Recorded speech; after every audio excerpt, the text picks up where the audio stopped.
So మీరు లోపలికి వెళ్ళే ఛాన్స్ వచ్చినప్పుడు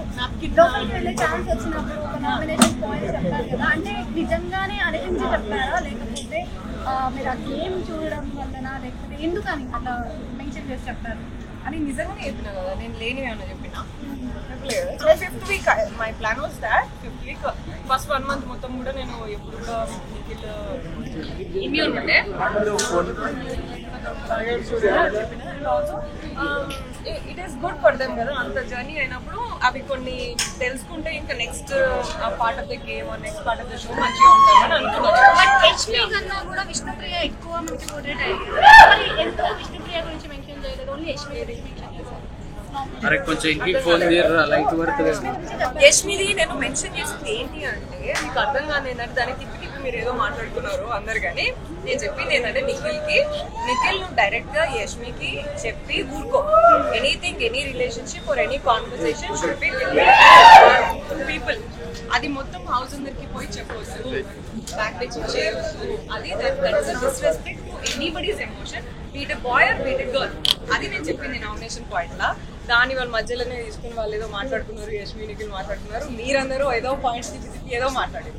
so that is one of the points అంతే. అంటే ఇప్పుడు జనరల్ గా మనం గేమ్ చూస్తూనే ఉన్నాం కదా, నిఖిల్ ఎవరైనా నిఖిల్ ఈజీగా మ్యానిపులేట్ చేయవచ్చా, లేదా నిఖిల్ యష్మిని మ్యానిపులేట్ చేశారు అనేవి బయట బాగా వినిపిస్తున్నాయి రూమర్స్, ఇంకా మనం రీల్స్ మెయిన్స్ చూస్తూనే ఉన్నాం కదా, మీకు కదా ఎప్పుడైనా అనిపించింది? That's wrong question to me. అది నిఖిల్ అడిగాల, నన్ను అయితే ఎవరు మ్యానిపులేట్ చేయలేదు. చూసారు కదా నిఖిల్ దగ్గర నుండి చూసారు కాబట్టి అరే కొంచెం ఫోన్ దిగురా బై, లైట్లు పడుతుంది.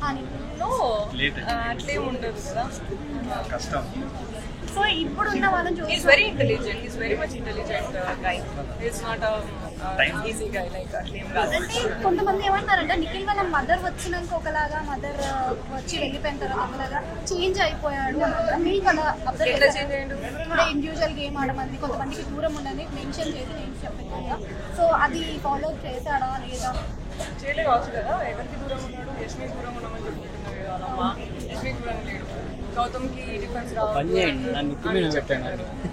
ఫస్ట్ నుంచి కూడా డిఫెన్స్ కోడు నామినేషన్స్ కూడా సరిగా వేయడు. సో అదే సేమ్ ప్యాటర్నే ఉన్నది కదా, మరి ఇంకేం మారినట్టు ఏం మాట్లాడలేదు. సో ఇప్పుడు చూస్తున్నారు కదా, మీరు బేసిక్గా చూసినంత వరకు టాప్ 5 ఎవరు ఉంటారు? అట్లంతా తెలీదు. ఇప్పటి వరకు ఉన్న వాళ్ళందరూ కూడా best and came here. So no, నాకు మాత్రం పర్సనల్ గా నాకు ఈ ముగ్గురులో ఎవరైనా కప్పు వచ్చినా బాగుంటుంది అనే ఫీలింగ్ ఉన్నది నాకు. రోహిణి గారు కానీ, నిఖిల్ కానీ, గౌతమ్ కానీ, ముగ్గురులో ఎవరికి వచ్చినా కూడా it is a good win అని ఉన్నది. మిగతా you people will decide and star more hot star in our set. మీరు వెళ్ళిపోయాక మీరు అబ్జర్వ్ చేశారు లేదా, Kannada team and Telugu team అని డివైడ్ చేస్తున్నారు. డివైడ్ చేయడం కరెక్టే అంటారు అసలు? No, not at all right కదా. సో నబిల్ కూడా ఏదో గేమ్ డౌన్ అయినట్టు అనిపిస్తుంది. నాకు నబిల్ గురించి అంత తెలియదు. నాకు ఒకటే గుర్తున్నది, నాకు ఒకటే తెలుసు నబిల్ గురించి. నా నామినేషన్స్ మాట్లాడింది, నన్ను వర్క్ చేసిన ఒకటే గుర్తుంది. దాని తర్వాత ముందు అసలు నాకు నబిల్ ఏం తెలియదు.